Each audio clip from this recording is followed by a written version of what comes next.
Fala galera, beleza? Sejam muito bem-vindos ao Escanteio Curto Podcast. Eu sou o Tomás e apesar da derrota de ontem eu tô um pouquinho mais feliz porque eu tô muito bem acompanhado. Pessoal, se apresente aí. Daí, gurizada, aqui é o Léo e com certeza hoje eu sou o mais animado aqui desse grupo e a gente vai falar bastante aí sobre os motivos, né? Salve gurizada, aqui é o Fernando e eu estou triste, principalmente com Rodrigo Eli. Primeiramente, Leonardo vai tomar no seu cozinho. Segundamente, prazer, gurizada. É uma honra estar aqui com vocês. E, cara, antes de começar o programa, a gente não fez isso, mas eu vou fingir que a gente fez, uma votação para ver se a gente ia falar do Grenal ou não. E, cara, pelo incrível que pareça, a votação deu 3-1. E a única pessoa que votou a favor de falar do Grenal foi Leonardo Buchorni. Mas, em respeito a ele, acho que a gente vai ter que acabar falando desse fatídico jogo, ou melhor, esse roubo, mas não vou entrar nesse mérito. E, cara, ninguém melhor para começar falando do Grenal que Leonardo Buchorni, porque ele merece. Ele aqui é o único vencedor. Olha, eu já tinha cravado aqui semana passada que esse Inter aqui era o melhor de todos os tempos e eu acho que o Renato ouviu e simplesmente meteu 4 volantes para tentar parar o Super Inter, né? E não deu certo. Mas agora, falando sobre o jogo aqui, não tem, né? Uma vitória, não digo tranquila, né? Porque foi 3-2, mas uma vitória honesta aqui do time que jogou melhor, né? Então não tem. O Beira-Rio empurrou o time do início ao fim e o gol do Alan Patrick aos 90 foi para fechar com chave de ouro, né? E aí, o que vocês acharam desse jogo? Cara, uma vitória honesta foi uma palavra dura, mas é fato que o Grêmio ter aberto o placar, o Grêmio ter feito 2-1 é muito mentiroso, mano. O Grêmio não jogou bola para isso. O Grêmio se propôs a se defender, que nem a gente falou, começou com 4 volantes, colocou o Dodi para tentar segurar as investidas do nosso querido belga Wanderson. Mas assim, o esquema escolhido para o jogo não deu certo, na minha opinião. Muito por conta de que, por mais que povoou o meio-campo, parece que segue aquele espaço entre a zaga e o primeiro volante. Parece que segue aquele espaço que foi onde saiu o gol do Maurício, que foi onde saíram as principais jogadas do Inter. Eu não sei como consertar aquele espaço do Grêmio, porque o Inter foi melhor. Eu não vi toda essa superioridade. Eu sei que o Inter conseguiu criar mais jogadas, mas no segundo tempo, principalmente com as substituições, e com a volta numa mudança de um esquema, que o Duqueiroz foi um pouco mais avançado e o PP recuou um pouquinho mais, eu vi que o Grêmio começou a jogar melhor, começou a ter posse de bola dentro do ataque do Inter, dentro do ataque do Grêmio, na defesa do Inter, mas mesmo assim eu não consegui ver um futuro muito bonito para o nosso tricolor ontem. Cara, eu achei que o Renato ele entrou um pouco assustado, vamos dizer assim, justamente porque o Inter foi tido e era o time melhor. Mas essa mudança, cara, a gente não viu em momento nenhum o Grêmio usar essa formação. E como o Pedro falou, a tentativa de povoar o meio-campo, eu não acredito que não foi boa. Até porque em momentos assim do primeiro tempo, tu via, cara, quatro peão no meio-campo do Grêmio. E quem tava tocando bola ali, quem tava quebrando as linhas era o Inter, sabe? O Grêmio só parecia que eram figurantes ali no meio, sabe? Cara, sobre esse jogo, eu acho que o primeiro tempo com o Grêmio com 4 no meio-campo foi uma péssima escolha. O Grêmio, como vocês comentaram, o Grêmio não tinha jogado ainda nessa formação com 4 no meio. Parece que o Grêmio não conseguia finalizar, ficava 2 na frente. Para vocês terem uma ideia, teve uma finalização de cabeça do JP Galvão. E no segundo tempo eu senti uma melhora no time. O Gustavo Nunes chegava na ponta, tentava, mas parecia que ninguém aparecia. Parecia que toda vez que ele chegava na ponta, tinha sempre um buraco dentro da área. Parecia que os jogadores não estavam em nenhum lugar. E o time também mostrou fragilidade no meio do campo, como vocês comentaram, no primeiro e no segundo tempo. A zaga também parecia uma mãe. Rodrigo Eli, o suposto atleta Rodrigo Eli, novamente se mostrou incapaz de jogar futebol. Na verdade, ele é um jogador que deveria vestir a camisa do União Frederiquense, né? Eu não sei o que o Pedro pensa disso. Cara, a União Frederiquense é muito grande pro Rodrigo Eli, cara. O cara, ele criou a nova posição que acabou beneficiando o ataque do Inter. Eu quero que o Leonardo aprofunde um pouco mais no fato de Maurício, que é o jogador preferido do homem, e acabou com o Grenal, mas o Rodrigo Eli criou uma nova posição, o falso zagueiro. Essa aí eu não tinha visto ainda em prática. Eu não sei se tem dedo do Renato aí, acho que não, mas a posição que ele começou ali, que é aquele zagueiro que flutua onde a bola não está. Ele flutua onde os jogadores do Inter não estão, para deixar aquele espaço maior para que fique mais bonito, para a câmera pegar melhor os jogadores entrando dentro da área do Grêmio e nos fudendo. Mas eu queria ver o Léo falando um pouquinho do Maurício. E, mano, pode lamber as bolas do Maurício, que hoje eu, como gremista, permito, mano. Hoje pode. Cara, o Maurício não tem, né? Ele chegou da seleção pré-olímpica ali depois de um resultado catastrófico, né? A seleção não conseguiu classificar, mas tinha muita dúvida assim acerca dessa pré-temporada, se ele ia voltar em condição para o Grenal, assim, porque não acompanhou o restante do time, perdeu, olha, a maior parte do gauchão, né? Mas ele começou como titular numa escolha muito acertada e acabou com o jogo, né? Porque é exatamente o que vocês falaram, o Grêmio povoou o meio-campo, mas parece que povoou os lugares errados, né? Porque não, onde era para estar a marcação, não estava, né? Ele conseguiu fluir muito bem no espaço ali, e o primeiro gol do Maurício é uma coisa inacreditável, né? Ele para no meio, entre os volantes e a zaga, recebe livre, chuta livre e faz o gol. É uma coisa que não tem explicação nenhuma, sabe? Mas o homem mal jogou muito, fez um gol e uma assistência, juntamente com o Alan Patrick, né? Fazia mais de 10 anos que num Grenal um jogador do Inter não dava um gol e uma assistência na mesma partida. Então foi uma atuação, de certo modo, histórica, né? E fazendo o primeiro gol dele em Grenais, né? Ele já tinha dado uma assistência no Grenal passado e hoje fez o gol. Então, ontem, no caso, né? Domingo. Fez o gol. Então não tem, né? O cara acabou com o jogo ali, na qualidade dele. E é só me dá alegria, né? O homem mau. Cara, eu Cara, o Maurício, queria pra levantar mim, só... é dia de Arrascaeta, pô. É um dia de Arrascaeta. Tava jogando que nem ele, cara, se movimentava rápido, entre as linhas, aparecia sempre sozinho. E, cara, uma coisa que tem um chemistry entre ele e o Alan Patrick, dava pra ver, tipo assim, um encontrava o outro toda hora, sabe? E o meio-campo, a zaga ficava. Parecia tonta, cara. O Rodrigo Eli tava sempre fora de posição, tá ligado? Cara, impressionante. Eu queria pegar um gancho disso que tu falou da química entre o Maurício e o Alan Patrick. A gente consegue ver isso entre todo o time do Inter. Alan Patrick com o Maurício, com o Ener Valencia, com o Bruno Henrique, com o próprio Arangues. E tu vê que o Alário tem um pouco de dificuldade para se mexer ali. Mas eu confesso que eu não achei que o Maurício ia começar jogando.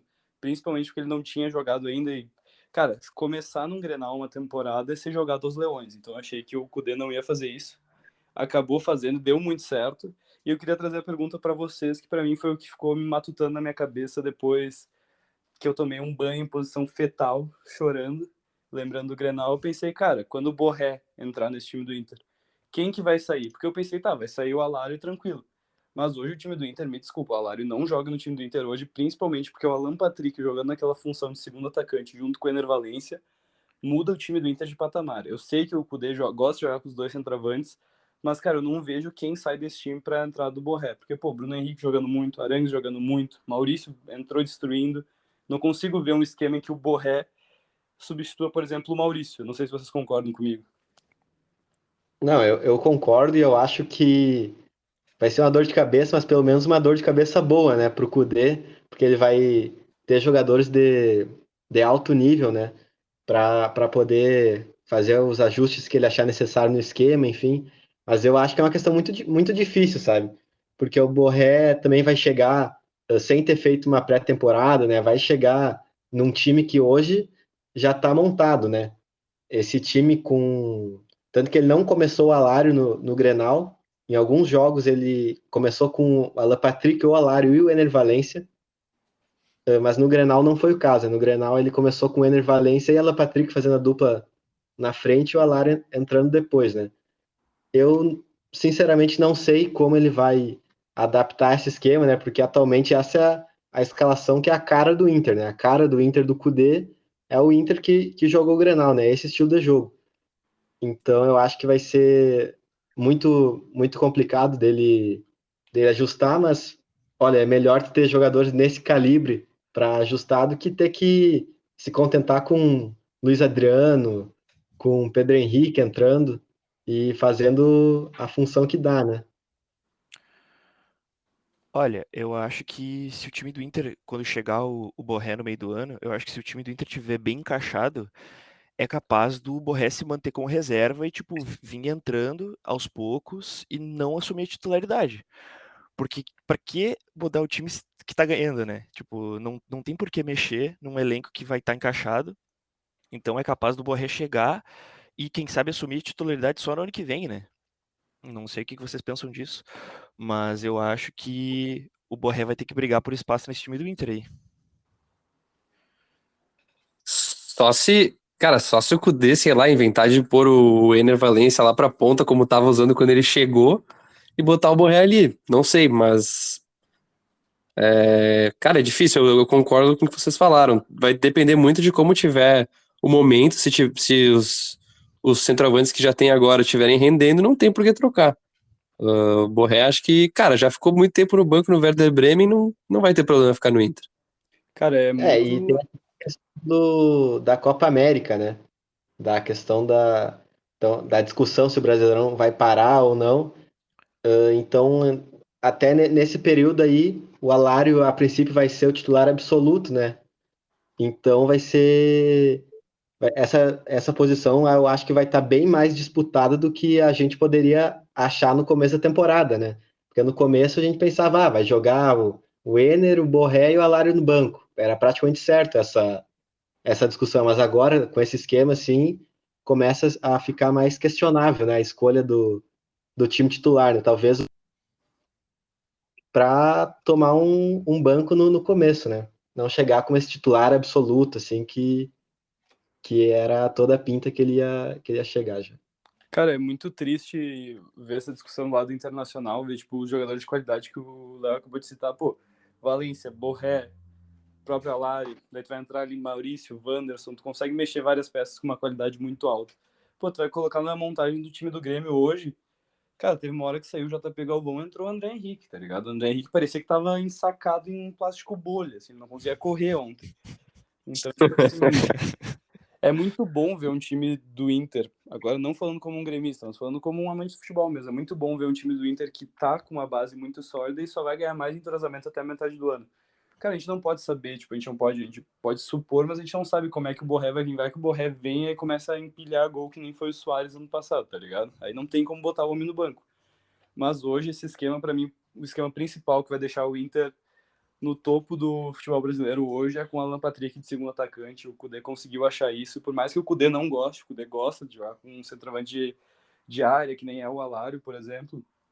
Ter o Alan Patrick ali, flutuando, ele faz uma função muito parecida com a do Luan em 2017, ele jogava mais colado no Barrios, que nem fazendo gol e tudo mais. O Luan foi o craque da América nessa função. O Alan Patrick, ano passado, para mim, foi o melhor jogador, um dos melhores jogadores do futebol brasileiro. Foi a temporada que ele mais participou de gols, dando gol, fazendo assistência. Então, assim, eu não vejo ele jogando em outra posição e não duvido dele acabar chegando numa seleção brasileira jogando naquela posição. Então, o Inter está muito bem montado e querendo analisar um pouco agora a partir do Grêmio de ontem, cara, eu queria também saber de vocês como é que vem o Grêmio pro resto do campeonato. Porque o Renato falou na coletiva, cara, esse time do Inter é o time do Inter pro resto do gauchão. Isso tá fechado. Mas o Grêmio ainda tem a volta do Soteldo, tem o Diego Costa, tem o Pavon para pegar ritmo. O Pavon nem começou a titular ontem, que era o que a gente estava imaginando que ia acontecer. Então, o que vocês acham? Como é que vocês acham que vai ser o Grêmio completo? Você acha que vai conseguir dar jogo com esse time do Inter? Porque o esquema de ontem teve que ter sido completamente moldado para como o Inter vinha. Mas eu acho que a partir de agora o Grêmio vai conseguir fazer frente e vai conseguir botar um time com a cara do Grêmio e não um time para não perder para o Inter, sabe?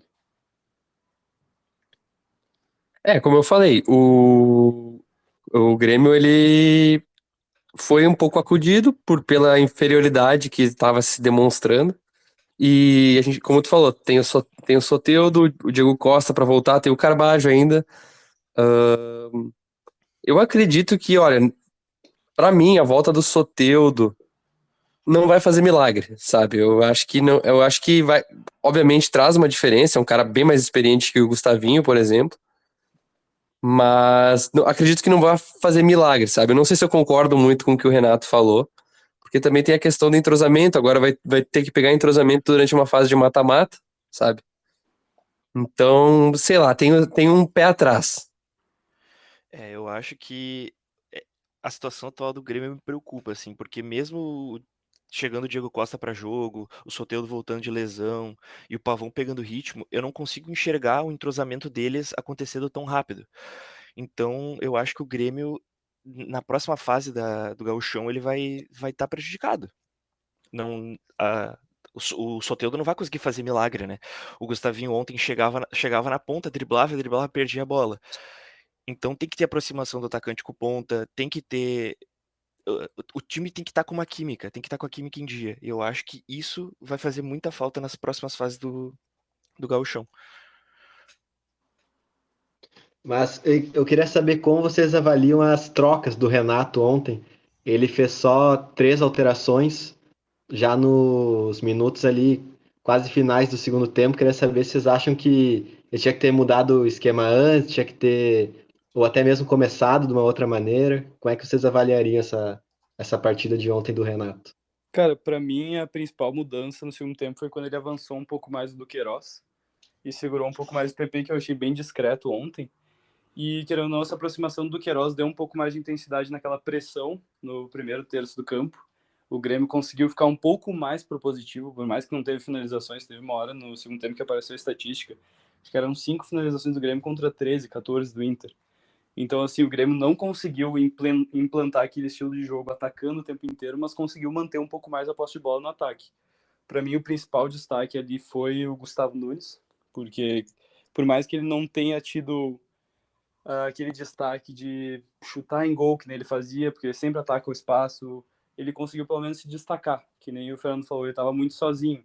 E eu acho que a mudança do Renato, aproximando um pouco mais do Queiroz, fazendo meio que aquela função que seria a do Cristaldo, para mim eu senti muita falta do Cristaldo no jogo de ontem, por mais que eu acho que ele é um vagalume, às vezes ele aparece, às vezes não, eu acho que faltou essa aproximação. E quando o Renato conseguiu ver isso e aproximou um pouco mais do Queiroz, o Grêmio começou a jogar um pouco melhor. O Pavão entrou bem discreto, fugindo um pouco do jogo.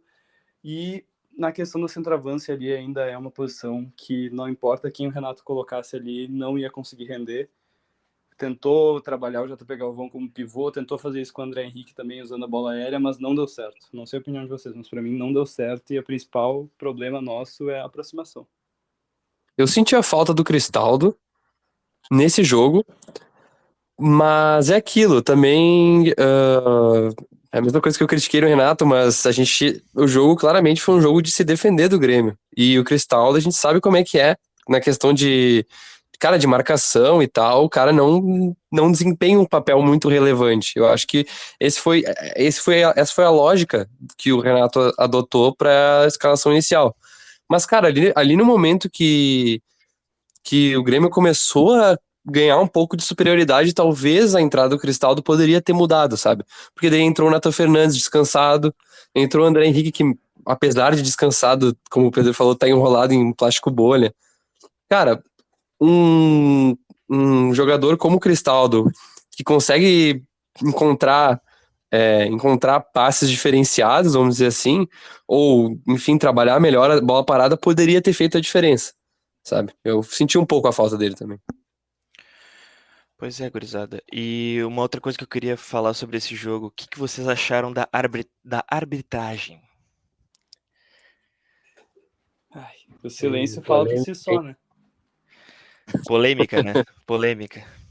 Cara, eu tava falando com vocês antes do programa e eu sei qual é a minha opinião. Assim, o VAR não tinha para os dois lados. Algum dos times sempre vai, agora com a modernização e a questão do árbitro de vídeo, algum time sempre vai ser prejudicado nesses jogos que não tem isso. Eu acho que a questão de discutir se o VAR ia intervir ou não, se ia acontecer, ia anular algum gol, cara, não dá pra gente entrar porque é trabalhar no campo da suposição. Mas para mim, o Anderson Daronco, sendo um juiz experiente, um juiz, um dos principais juízes do futebol brasileiro hoje, não conseguiu segurar o Grenal, poupou muitos cartões amarelos, acho que ele queria tentar fazer uma arbitragem mais dura, chegando, falando com os jogadores, evitando dar logo de cara o amarelo, porque a gente conhece o Grenal, que mais tem a expulsão.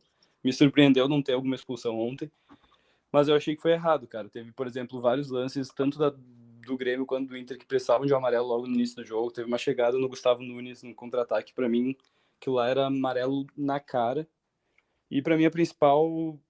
Acho que, mano, para mim o que não entra na minha cabeça é o Daronco, o ótimo juiz que ele é, pelo menos ele aparentava ser, não ter dado aquela falta no JP Mantuan, no nosso lateral direito, que gerou logo, muito tempo depois, acho que isso a gente nem entra em discussão, muito tempo depois do gol do Inter, acho que, 37 segundos. 37 segundos. Então, cara, pra mim ele não ter visto aquela falta é o maior absurdo, tá ligado? Tipo, não precisa do VAR pra ver aquela falta. O jogo inteiro dele, assim, eu acho que nas decisões capitais ali ele foi bem, eu digo na questão do pênalti no Kahneman, principalmente, do pênalti do Kahneman, principalmente, que foi um lance capital do jogo, ele, na minha opinião, foi bem, mas essas outras questões ele administrou muito mal, né? O primeiro tempo teve só um cartão amarelo. Isso, para quem viu o jogo, não faz sentido, assim, sabe? Teve lances, aqueles amarelos claros, assim, aquela bola que até o próprio jogador já faz a falta sabendo que vai vir o amarelo, né, depois de matar o contra-ataque, e não veio, sabe? Acho que teve, bem no começo do jogo, né, teve dois lances, um pelo lado do Inter, outro lado do Grêmio. Dois lances não foram iguais, né? O lance no Gustavinho foi muito mais forte, muito mais claro de amarelo, mas antes também tinha, acho que ali o Maurício também, ou o Bustos, era pelo lado direito, ali também tomou uma entrada, não uma entrada forte, mas uma entrada que... Então é uma coisa que parece um cartão claro, mas que ele tentou administrar, né, para não ter que amarelar já os defensores com 10, 15 minutos de jogo, mas eu acho que isso no final acabou levando para um critério muito alto, né? Ele deu, por ele ter relevado essa jogada, teve que relevar, assim, então achei uma arbitragem um pouco fora dos padrões que a gente vê no futebol brasileiro, né? E, cara, uma coisa que o Léo falou enquanto a gente tava vendo o jogo, ele mandou no grupo que, a arbitragem se desacostumou a apitar jogo sem VAR. Assim, parece que, tipo, o VAR é um puta conforto, assim, pros árbitros. E quando é pra tomar uma decisão capital dessa forma, porque provavelmente, assim, o pênalti que foi marcado, provavelmente o VAR seria chamado. Não tô dizendo que seria anulado um pênalti, seria mas o VAR seria chamado, sabe? E, e é um lance, cara, bem discricionário, na minha opinião, o pênalti, porque o contato ele inicia fora da área, mas termina dentro. Então, é uma outra discussão a ser levantada. E a questão também da falta no JP Mantuano, lá na frente, que eu acredito que também teria que ir para revisão, apesar do pessoal da transmissão ter dito que não. Cara, pra mim uma coisa só que, falando do pênalti do Kahneman ainda, cara, o próprio Daronco, se tu for ver o lance, hesitou em marcar. Ele demora pra contar dentro da área. Tipo, eu assistindo o lance, eu fiquei tenso pra ver se ele ia marcar o pênalti ou não. Daí ele espera e aponta pra marca da Cal. Então, tipo assim, foi um lance que até no próprio juiz deu uma certa...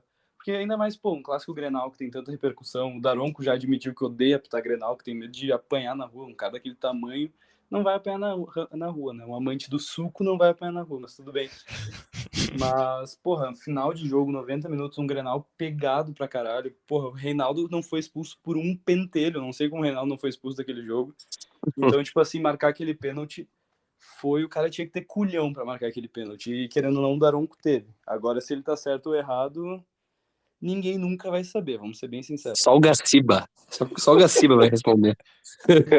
Cara, não existe VAR em 2024 numa partida de futebol é um crime, cara. Os árbitros parece que nem o Tomás falou, eles se desacostumaram a apitar jogo, tipo, sem o VAR, porque eles têm aquele conforto e eles ficam na boa, assim, esperam o VAR chamar, não marcam nada, e parece que o Daronco, tipo, ele virou um árbitro ruim. Tipo, sem VAR parece que. Óbvio que ele não é um árbitro ruim, né? Mas ele se mostrou nessa partida que ele perdeu um pouco da qualidade dele de árbitro sem o VAR. Então, eu acredito que pro próximo Campeonato Gaúcho deve ser obrigação ter VAR em todas as fases, porque, cara, um clássico Grenal sem VAR é um crime. E que vocês estavam comentando antes, outra coisa do pênalti do Kahneman, infelizmente, meus caros gremistas, foi pênalti. Hoje eu parei uns 15 minutos para assistir um pouco do PC Oliveira falando. Eu tava assistindo o vídeo no YouTube, vi o lance frame a frame, e realmente o Alan Patrick tava com o pezinho bem na linha na entrada da área, então infelizmente foi pênalti. Mas tiveram outros lances, tipo do André Henrique, aquela puxada que deram no braço dele. Teve uma cotovelada do Ener Valencia também, que foi um absurdo. Então, cara, lances assim não podem acontecer. Tem que ter VAR em todas as partidas. E essa E eu, falta, essa eu falta de não acho costume que é do. por um lado do.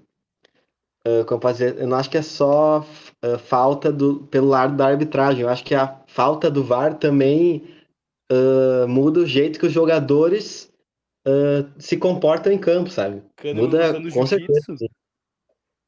Porque o Kahneman e o Ener Valencia ali estavam numa briga de judô feroz a cada lance, entendeu? E cada vez um caía, cada vez um levava uma cotovelada, assim, então, cara, foi uma coisa maluca de ver, assim, como sem o VAR os jogadores tentam, em cada jogada, cada dividida, assim, mudar um pouco do que foi o lance, assim, parece que tentando insinuar alguma coisa pro árbitro, né, como, olha essa falta aqui, é a quinta vez que o cara me derruba desse jeito. Então é um outro lado, né, também de o que não ter o VAR influencia. Cara, e infelizmente nessa briga de judô, quem deu o ippon final foi o Kahneman. Então, cara, isso é complicado. E antes da gente começar a falar, porque assim, pelo incrível que pareça, o tema de hoje é pra gente falar sobre os clubes cariocas e como eles vêm pra temporada. Sim, gurizada. Se vocês chegaram até aqui achando que ia ser só Grenal, cara, a gente poderia tranquilamente falar só sobre o Grenal, mas antes de puxar os times cariocas e falar um pouco deles, uma coisa que a gente acabou esquecendo. Isso é muito bom, porque vai exemplificar o que eu quero trazer falando isso aqui. Cara, o fato das polêmicas, das brigas, daquele pênalti no final do jogo, acabou inocentando o nosso querido René. E isso, pra torcida do Grêmio, é muito bom, porque, mano, a gente passou, tô vendo aqui, a gente passou meia hora falando do Grenal, e ninguém falou do gol contra do René. A gente tá inocentando o René. Isso é muito bom pros próximos Grenais, cara. Porque a gente já viu que ali não era piada quando a gente falava que os nossos laterais esquerdos estavam muito mal. Cara, a gente viu a personificação daquilo com aquele golaço de chapadinha no cantinho, cara. Então, tipo assim, o René é um gênio incompreendido, cuidado. Tirou o goleiro. Tirou o goleiro da jogada, cara. Não, a bola pra um lado, o goleiro pro outro. Praticamente um pênalti. Esse gol contra do René foi, olha, é indescritível, assim, o lance, sabe? Não faz nenhum sentido ele ter feito o que ele fez. E, cara, é uma coisa que é complicado. O próprio Kudê tá protegendo muito o René nas entrevistas, né? Mas não só porque, olha, eu espero muito que ele não esteja acreditando que o René tem algum futuro nesse time do Inter, sabe? Eu espero que essa proteção dele é porque não tem nenhuma outra alternativa ao René. Então, cara, se ele queimar o único lateral esquerdo que ele tem, acabou o time, entendeu? Então ele tá tendo que manter esse ex-lateral aí em campo Suposto lateral. para ter alguma continuidade, né? Para proteger um pouco o jogador, mas ele falhou logicamente no gol contra, mas no segundo gol também tem a chance de fazer o desarme no Vila Sante e joga de volta nos peitos dele, né? O cara dominou a bola e foi pra frente. Cara, E fez o gol. A zaga do Inter tava uma mãe, principalmente nesses dois lances, cara. O que foi o gol do Vila Sante, assim, olha, parecia uma defesa de criança, cara. Cara, a gente fala da defesa do Grêmio e, mano, a gente não vai... A defesa do Inter não foi assunto aqui muito porque o Grêmio não conseguiu atacar ela, porque a defesa do Inter eu não achei grandes coisas, eu achei o Vitão muito mal. Teve um lance muito bom do Vitão, que foi o desarme que ele fez no Gustavo Nunes, mas depois disso ele falhou no gol do Vila Sante, ele tava sem tempo de bola, ele perdeu várias vezes na corrida pros jogadores do Grêmio, então, tipo assim, essa dupla de zaga com Robert Renan e Vitão, cara, por um time que ataca mais, pegar um Palmeiras, pegar um Flamengo da vida, Mengo. cara, vai ser muito complicado. Tanto que eu falei pro Tomás antes, velho. Tipo assim, eu demorei 15 minutos pra ver que o mercado não tava jogando e o Robert Renan. Tipo, eu achei que o Robert Renan ia ter um papel mais importante na criação do time, mas quem criava mesmo era o Vitão e o Robert Renan acabava ficando na sobra, assim, sabe? Então, tipo assim, a defesa do Inter é algo que a gente vai ter que analisar num problema, tipo, num setor muito maior. Eu acho que o Gauchão não vai conseguir avaliar muito bem essa defesa do time do Inter. E falando agora sobre algumas atuações individuais, eu queria saber o que vocês acharam do goleiro tricolor Augustin Marquezin. Como é que vocês descreveriam a atuação dele hoje? Ele trouxe segurança? Era melhor ter botado o Kaique? Cara, Cara, não. mais uma vez ele se mostrou um pouco rebatedor de bolas, bracinho de T-Rex. Eu acho que, cara, ele não tá muito bem, velho. Ele tá parece que parece que ele não passa confiança. Chutam, ele rebate. Aquele gol era muito defensável. Então, eu não sei o que que o Tomás, eu interrompi ele, né? Mas eu não sei o que que o Tomás acha do Marquezinho, mas eu não tô gostando muito dele até o momento. Cara, ele é um. Eu sempre percebi que ele é um goleiro rápido, mas não necessariamente tu ser rápido quer dizer que tu vai ter precisão na tua defesa. Tipo, o gol do Alário, a gente tava conversando antes, cara, ele foi rápido, ele pulou rápido, mas ele pulou com a mão errada, sabe? Ele tomou uma decisão, mas não tomou a decisão certa, vamos dizer assim. Eu acho que o gol principalmente o gol do Alário, o Kaique pegava, assim. Também porque o Kaique é enorme, então se ele esticasse o braço errado, ele ia encostar na bola, pelo menos desviar. Mas a posição de goleiro no Grêmio ainda está em aberto, sem dúvida nenhuma. Cara, o tempo inocentou o Gabriel Grando, mano. Desculpa, eu sou um defensor de Grando aqui. Eu não vou entrar nessa discussão. Aceito o hate tá aí pra isso. Eu sou um defensor de Gabriel Grando, mas eu realmente acho que o Kaique hoje tem que ser o titular da posição pelo que ele fez no final da temporada passada, quando ele assumiu a titularidade. E nos jogos que ele jogou agora, que nem a gente falou no último episódio, pô, o cara foi destaque no jogo contra o Ipiranga. Não é pro goleiro se destaque no jogo contra o Ipiranga, mas ele foi. Então, tipo, ele é um jogador que acaba passando mais segurança. E o Marquezinho, cara, é triste, sabe? Porque ele tem, tipo assim, ó, ele tem a cara do Grêmio, ele é maluco. Ele grita na cara dos caras, ele é uma baita liderança, a gente vai ver os vídeos dos bastidores. Ele tá sempre falando com todo mundo no vestiário, ele tá sempre sendo uma voz ativa no time do Grêmio, mas dentro de campo ele ainda não, sabe, ele ainda não se consolidou.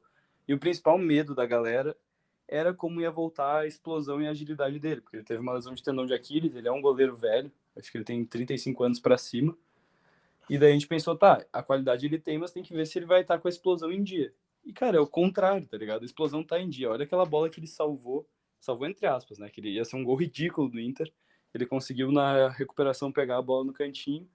Mas, cara, o que falha nele às vezes é a técnica. Ele é muito aquele goleiro argentino que gosta de fazer defesa espalhafatosa, que gosta de ter vídeo em câmera lenta dele metendo uma puta defesa na gaveta. Mas aí vai ver, ele vai tomar aquele tipo de gol contra o que o Alário fez nele, tá ligado? Que é um gol que um goleiro que evita aquelas defesas mais espalhafatosas, mais milagrosas, acaba fazendo tranquilamente aquela defesa, sabe? Então eu acho que hoje dá pra gente dar uma chance pro Kaique, ver como é que vai ser o Kaique nessas duas últimas rodadas dos campeonatos, no caso a Recopa Gaúcha de quarta-feira e o jogo do Guarani de Bagé no sábado, e depois ver, porque é um negócio que eu tava pensando agora. Tipo assim, esses são os últimos testes que o Grêmio vai fazer antes da fase de grupos da Libertadores, tá ligado?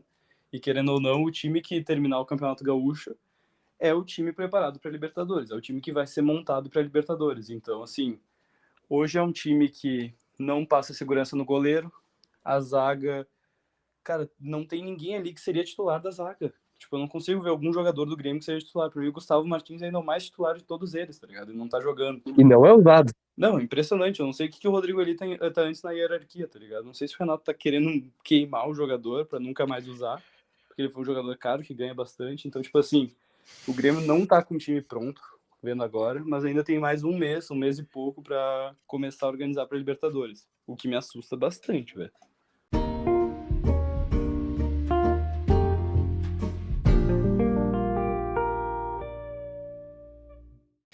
Então, pessoal, apesar da gente ter falado ininterruptamente nas últimas 1h40 de podcast gravado até agora sobre dupla Grenal, esse episódio em si a gente quer falar sobre os 4 grandes do Rio.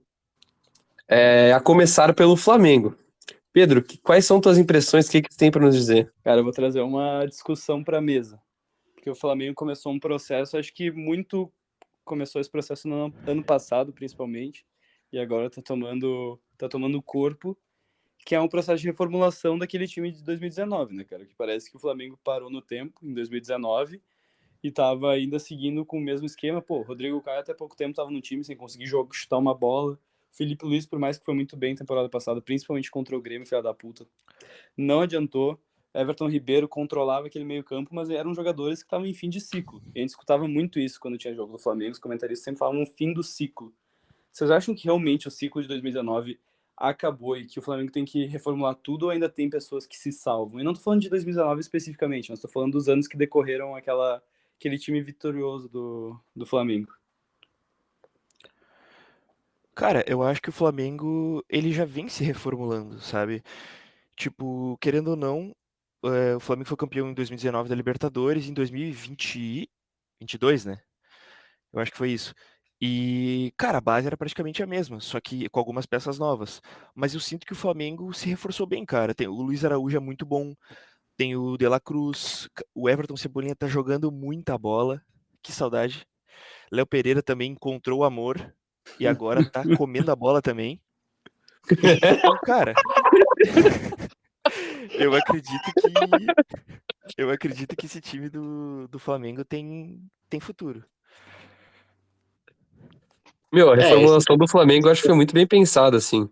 Acredito que tu vê que, tipo, pegando últimas janelas e tal, pegando o time que jogou contra o Fluminense, assim, tu vê que, tipo, não veio todos os jogadores que estão ali, não vieram de uma janela só, sabe? Foram de várias janelas acertadas e, obviamente, com uma grana que a gente não sabe da onde, mas uma grana que tem que falar, né, pô?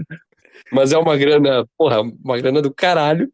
Se eu não me engano, foi o time que mais gastou na janela, me corrijam se eu estiver errado. Mas é o plantel mais caro do futebol brasileiro, mais do que o do Palmeiras. Mas que não foi um plantel construído de um ano para o outro, assim. Eu ainda manteve jogadores como a Arrascaeta, como o Pedro, ainda de 2019, mas trouxe peças bem interessantes que, cara, para mim o Flamengo tá iniciando um novo ciclo. o Flamengo, pelos dados aproximados, que foi o terceiro clube que mais gastou nessa janela. Só ficou atrás do Corinthians e do Botafogo, que também O Botafogo tá são torrando times dinheiro, né? que têm um investimento absurdo. E, cara, eu acho que o plano deles, da reformulação, tá sendo num ritmo bem legal, assim. Cara, eu falo, por exemplo, do Gabigol, né? Cara, o Gabigol não é que ele foi queimado de uma hora para outra, que, meu Deus, o Gabigol não presta mais, mas sim que o trabalho que o Flamengo teve com ele foi de deixar ele jogando, de mostrar assim que, pô, o cara já não tá mais no auge que ele esteve nos outros anos, né, daquela explosão que ele tinha, foi adaptando o estilo de jogo para ele continuar jogando e agora a torcida aceita como um consenso esse banco dele, né, ele ser reserva. Então acho que isso exemplifica muito como uma boa transição tem que ser, né, sem queimar ninguém, assim, sem crucificar ninguém, e conseguindo apresentar novos jogadores para a torcida, né? E tem essa mistura no Flamengo, que, por exemplo, a Arrascaeta continua sendo uma das peças principais desse time, né? E ele tá aí desde do time campeão em 2019 também. Cara, eu acho que a reformulação faz muito sentido, porque não é aquela reformulação, cara, a gente tem que quebrar tudo isso aqui e começar do zero. Como o Léo falou, cara, tem peças que ainda são importantes, principalmente o Arrascaeta, que é o motor desse time, e uma transição para mim que foi a mais importante foi a da titularidade do Pedro, que é algo que hoje a gente não discute, por mais que o Pedro tenha sido vaiado há um pouco tempo atrás, na semana passada o Pedro saiu vaiado de campo, mas a transição da titularidade dele foi muito complicada, porque, pô, o Gabigol, a gente tem um amigo flamenguista, Marco Aurélio Piroli, nosso querido Marco Aurélio, e, cara, Salve. o cara idolatra o Gabigol. Cara, o Gabigol é o gênio da bola, o Gabigol é maior que Zico, foda-se. Não é a opinião dele nem minha, mas, pô, a galera pensa o Gabigol como um grande jogador do Flamengo. E tirar o lugar dele do time é para ser um processo muito difícil. É a mesma coisa que tirar o Jeromel do time do Grêmio. O Gabigol é um ídolo, o que ele fez em 2019 é um absurdo, mas claramente caiu de ritmo. E, cara, como foi essa transição dele com o Pedro, foi Pedro vindo do banco jogando pra caralho. Foi convocado pra Copa e tudo mais. Aí começou a jogar os dois juntos. No momento chegou a jogar os dois juntos ali, e ao natural o Pedro se tornou o destaque, e ao natural o Pedro se tornou a cara do Flamengo. Tem ainda rumores de que o Chelsea estava indo atrás do Pedro para metade do ano e tudo mais, mas isso a gente não sabe. Mas eu vejo o Flamengo. Hoje a necessidade do Flamengo, acho que é na posição de centroavante, para ser um reserva do Pedro. Eu acho que essas contratações que o Flamengo tem feito são muito inteligentes, porque são de jogadores jovens. Cara, o Luiz Araújo não é um jogador velho. Ele tá, não sei, acho que ele tem 27 anos, se eu não me engano, por ali. O Cebolinha é um jogador novo. Eu acho que contratar jogadores nessa faixa etária para assumir, porque, cara, o Pedro, a saída dele é iminente. Eu não sei como ele ainda não foi para a Europa. O Flamengo tem bala na agulha para segurar esse tipo de jogador, mas acho que já está na hora dele voltar para a Europa. Então, assim, o Flamengo a longo prazo vai ter que atacar a posição do ataque. Mas as contratações que eles fizeram essa temporada foram muito assertivas, que foi o Vinha, não sei como é a pronúncia, mas Acho que é Vinha. ele foi um baita lateral esquerdo no tempo de Palmeiras, foi vendido pro futebol italiano. Na Roma, jogou muita bola, chegou a ser emprestado pro Bournemouth, mas quando ele voltou, na Roma ele conseguiu se consolidar como um baita lateral defensivo, fechando a linha da zaga e sendo um jogador para ser um baita substituto pro Ayrton Lucas, que ano passado a gente viu que foi um baita lateral esquerdo, acho que um dos melhores do país.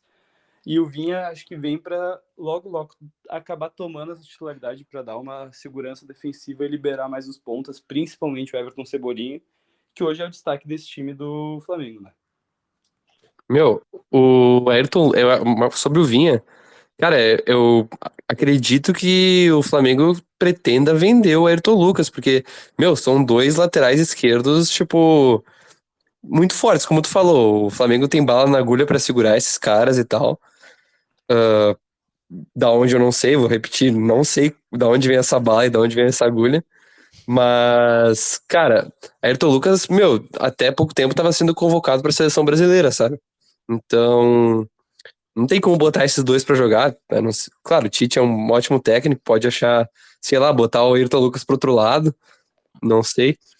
Mas acredito que o Flamengo queira se desfazer do Ayrton Lucas, mandar ele de volta pra Europa, talvez. Porque, pô, é um lateral esquerdo jovem ainda, tem 26 anos. Cara, só pegando esse gancho bem rapidinho, é que essa é a nossa mentalidade como torcedores do Grêmio, cara. Porque, tipo assim, o Grêmio não pode ter dois jogadores bons da mesma posição. Porque o Grêmio não consegue ter um time reserva bom, ter suplentes bons. Eu acho que esses times, em questão de que hoje são maiores no Brasil, que tem um poder financeiro maior como o Flamengo, Palmeiras, o próprio Corinthians, que não tá com um time bom, mas tem um poder financeiro alto. Cara, eles têm jogadores bons no time titular e jogadores bons no time reserva, porque esses times jogam todos os tipos de competição possível durante o ano. E a nossa mentalidade é que não pode acontecer isso. É muito triste isso, porque eu não duvido dos dois acabarem ficando os dois laterais do Flamengo, sabe? Isso é a cara É, do Flamengo fazer. talvez o Vinha pra uma função mais defensiva quando estiver precisando e o Ayrton Lucas pra se precisar de um cara mais ofensivo, né? Exato. Talvez possa ser isso mesmo, faz sentido. E o Flamengo. O Flamengo vem começando bem o Campeonato Carioca, né? Engatou uma sequência boa ali quando o time titular entrou em campo.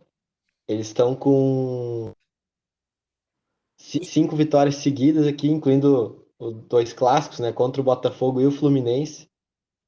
Então tá um começo de temporada bem, bem chamativo, né? Desse time do Flamengo que no final da temporada passada ali, quando chegou o Tite, eles acharam que iam dar um salto muito, mas aparentemente tá acontecendo agora, né? Eu acredito que com a chegada do Tite no final do ano passado, o time ainda tinha muito a se acostumar, né? O time não estava acostumado ao estilo de jogo do Tite. Ele chegou, o time estava vacilando ainda, ganhava, perdia, empatava, Tomou mas pica pro agora André Henrique 7-7. é verdade. E agora o time tá começando a criar um embalo, tá fazendo vitórias convincentes. E, cara, eu acho que esse time do Flamengo tem muito potencial pra conquistar coisas nesse ano. Eu espero que não, né? Mas é um time forte. E o Flamengo não toma gol, né? Tem outra coisa, eu não sei quantos jogos faz, na real, não sei, no clássico. Não, faz muito tempo que o Flamengo não toma gol, na real. O É, Flamengo, isso, O último gol foi dia 21 de janeiro, contra o Nova Iguaçu. Cara, que cara, isso inveja. Puta que pariu. é absurdo. O Fabrício Bruno, inclusive, quem falou isso foi o Soares, que é o melhor zagueiro do futebol brasileiro. E também é o mais. Cara, eu acho que eu não lembro quem que eu vi, acredito que foi um comentarista da ESPN falando que, tipo, a torcida do Flamengo atualmente estava um pouco frustrada com o fato de não ser um Flamengo muito tão ofensivo quanto estava acostumado. Não é um Flamengo, digamos, show business, assim, vamos dizer. É um Flamengo Cara, eles querem o que Flamengo de 2019. Tipo, a torcida do Flamengo é foda falar, mas eu vejo isso pelo Marco. Vou cornetar o Marco de graça aqui. Mas, cara, eles estão presos em 2019. Tipo, 2019 o Flamengo jogou o melhor futebol do Brasil em muito tempo. E, cara, o Flamengo talvez não consiga repetir aquela. Mesmo se trouxer o Jorge Jesus de volta, não vai conseguir repetir aquele tipo de futebol. Mas, cara, o Flamengo ganhando, tá ótimo, tá ligado? O Flamengo com a defesa sólida. Pô, os caras ainda querem trazer o Léo Ortiz, tá? Aquela puta novela de o Léo Ortiz vem ou não vem.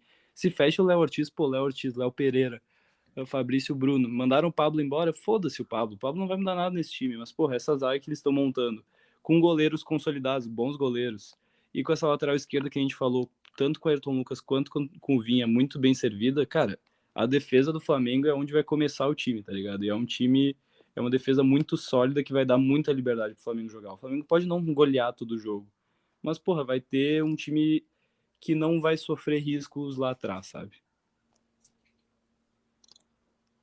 cara, outro tópico que a gente não pode deixar de falar é a aquisição do De La Cruz, né? Se eu não me engano, de novo, posso estar errado, mas foi a contratação mais cara nessa janela entre os times brasileiros. Pagaram à vista. 14 milhões e meio de euros, Meu que Jesus. eu repito, vou repetir de novo. Da onde veio esse dinheiro, eu não sei. Mas, cara, se tu olha, tipo, estatística e tal, as estatísticas mais básicas, assim, do De La Cruz, tu não vai se animar muito, sabe? São 6 jogos e uma assistência. Mas, meu, assistindo o Fla-Flu, principalmente, cara, tu vê a diferença que ele faz. É aquele tipo de meia que, questão de números, assim, mais rasos, tu não vai ver muita coisa, acredito, pelo menos por agora, na função que ele tá desempenhando. Mas, assim, tanto o gol do Cebolinha, ele surge dos pés do De La Cruz, que tira dois jogadores da marcação do Fluminense, deixa a defesa estabilizada e deixa o Arrascaeta e o Pedro fazerem 2 passes de letra, sabe? Então, eu acredito que ele seja aquele tipo de jogador, cara, que pode muito facilmente desestabilizar um jogo e resolver pro Flamengo, sabe? Porque, cara, com a qualidade que tem, o Pedro pode ser um empurrador de bola profissional, porque, cara, a bola chega, sabe? Cara, um empurrador de bola profissional me pegou muito, cara. Mas o gol dele o gol dele no Fla-Flu foi isso, meu. O cara empurrou, só teve que empurrar a bola pra dentro, meu. Mas, cara, centroavante é isso aí. O Pedro faz gol de centroavante, mas isso foi o De La Cruz, é verdade, cara. Ele é aquele jogador que ajeita meio campo. Ele é o que o Vila Sante é no Grêmio, não é em questão de função, mas ele é aquele jogador que ajeita o meio campo. Ele é a peça que o time que faltava pro time, tá ligado? Porque eu vejo o Gerson, na minha opinião. o melhor meio-campista do futebol brasileiro. Me desculpa, a gente pode discutir o quanto quiser, é minha opinião, cara. O Gerson, pra mim, é o melhor meio-campista do futebol brasileiro, não contando fases e tudo mais, mas o jogador que ele é, pra mim, é o jogador mais completo. E tendo um jogador do lado dele como o De La Cruz e mais à frente o Arrascaeta, esse meio-campo do Flamengo vai acabar com todos os times brasileiros. Que nem eu falei da defesa do Inter antes. Cara, esse meio-campo vai incomodar muito essas defesas que tem desses times que gostam mais de atacar e tudo mais, como é o caso do Internacional. Então, tipo assim, meu Deus do céu, eu tô assustado com esse time do Flamengo, tá? É o tipo de time que faz os adversários terem que desenvolver um jogo só pra encarar ele, sabe? Porque é um time que é difícil achar uma brecha, sabe? Difícil achar apontar uma posição que tu pode explorar numa partida e o que fazer. Então, vai ser interessante ver no começo do Brasileirão como os times vão ir enfrentar o Flamengo, né? Se vão Cara, tentar fechar tudo lá atrás, o que vão fazer. se o Eu já Grêmio prevejo foi... o Grêmio jogando com 5 atrás pra enfrentar o Flamengo. E Não, se o 4 Grêmio meio foi campo. o Grêmio foi com 4 volantes contra o Inter, vai contra o Flamengo, vai com 8 volantes, foda-se. Vai ser Dodge, Ronald, Mila, vai enfiar até que não tem mais pra jogar de volante essa merda. Meu, esse meio campo, vem do Fla-Flu também, outra impressão que tive do Fla-Flu, questão defensiva, assim, o Fluminense não conseguiu jogar daquele jeito que o Diniz joga, de posse de bola, de toques rápidos, de ir carregando a bola. Meu, teve momentos que era assim, que tava tendo chutão pra frente, sabe? Tudo bem que era mais pro final do jogo, mas a marcação muito coordenada, assim. Isso também parte um pouco do Eric Pulgar, Craque. que é outro cara que também toma amarelo todo jogo. Então é uma interessante bet aí. Mas, cara, é um time muito bem coordenado e que não deixou o Fluminense jogar ontem. Cara, eu não assisti esse último jogo, esse Fla-Flu, mas eu assisti o Flamengo contra o Boa Vista. Cara, óbvio que O cara, Boa- opção, o cara É, optou. em vez de Jogo, né? assistir Fla-Flu, eu assisti Flamengo e Boa Vista. Hipster. É um cara alternativo, né? Cara, o que eu observei desse jogo? Tipo, lógico que o Boa Vista é um time fraquíssimo, né? Mas, cara, eu percebi que o Flamengo criava muitas chances, mas eu comecei a entender o porquê a torcida do Flamengo tava pegando no pé do Pedro. Porque, cara, ele perdeu tanto gol, que eu acho que se chegar no Brasileirão e, tipo, tiver um jogo decisivo, assim, e, tipo, é capaz de chegar a bola nele e ele não conseguir fazer gol. Porque, cara, ele perdeu o pênalti, errou cabeçado. O Arrascaeta tava botando a bola com a mão na cabeça dele, tava entregando a bola pra ele errava tudo. Óbvio que ele pegou e meteu um gol no início do jogo, mas, cara, ele ainda, tipo, por mais que ele seja um baita atacante, ele perde muito gol. É que nem o Gabigol, cara. O Gabigol, ele precisa de 10 chances pra fazer um gol. Óbvio que não dá pra comparar os dois, né? Eu acho que o Pedro, nesse momento, tá jogando muito mais bola, mas eu entendo o sentimento da torcida flamenguista nessas críticas que eles têm ao Pedro. Cara, é bizarro tipo, pegar a fase dos centroavantes do Brasil nesse começo de temporada, porque, mano, tu pega centroavantes muito bons, tá ligado? Do futebol brasileiro. Pô, Tiquinho, o Cano, o Pedro, o JP Galvão, cara, todos eles começaram a temporada muito... todos eles começaram a temporada muito mal, tá ligado? Precisa de muitas finalizações pra fazer gol, quiçá não fazendo gol, que é o caso do nosso querido João Pedro Galvão, mas... Então, tipo assim, é muito estranho pegar essa fase dos nossos centroavantes, porque, pô, foram jogadores que se destacaram temporada passada, tá ligado?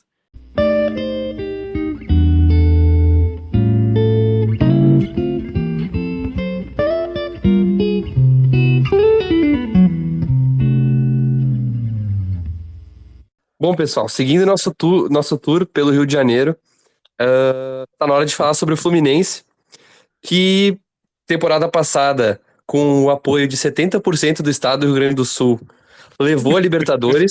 Para nós não importava se eles levassem a Libertadores, importava se eles levassem as semifinais da Libertadores. Mas depois de ter copado a Libertadores da América, o Fluminense veio para essa temporada, tá em segundo lugar no Carioca, perdeu a invencibilidade só agora pro Flamengo. E fez uma janela um tanto quanto interessante para um time que acabou de ganhar um bicho bom da Conmebol. Qual que são as impressões de vocês, pessoal? O Fluminense trouxe aqui o Terans do Pachuca, o Renato Augusto, que veio do Corinthians, e o nosso querido Douglas Costa, né? O casamenteiro. O homem que mais Foram casou as em 2021. principais transações do Fluminense, que tá mantendo seu estilo de jogo, né? O estilo maluco do dinizismo, que conseguiu durar menos de 1 minuto contra o City. Mas ele manteve o estilo de jogo cara, tá confiando no elenco manter o nível do ano passado, né? Que às vezes pode ser uma coisa perigosa. Cara, pra mim o Fluminense é aquilo, tá ligado? Tipo, porra, é lindo de ver, mas não queria que fosse meu time, vou ser bem sincero. Não tô falando de títulos conquistados, porque, tipo, aquela Libertadores ano passado foi linda. Virei um torcedor do Fluminense por alguns jogos. E, assim, é um time que, se manter aquela escola de futebol que o Diniz gosta de manter, cara, como perda relevante mesmo foi o Nino, que aí sim foi uma grande perda, que era o capitão do time e é o principal zagueiro, o principal nome daquela defesa. Mas o Diniz está conseguindo ajeitar um pouco aquilo. Mas para mim, a melhor contratação do time não foi nenhuma dessas que o Léo citou, não foi o Terans, não foi o Renato Augusto, não foi o Casamenteiro, mas foi a permanência do André. Que o André é um cara muito importante para esse time.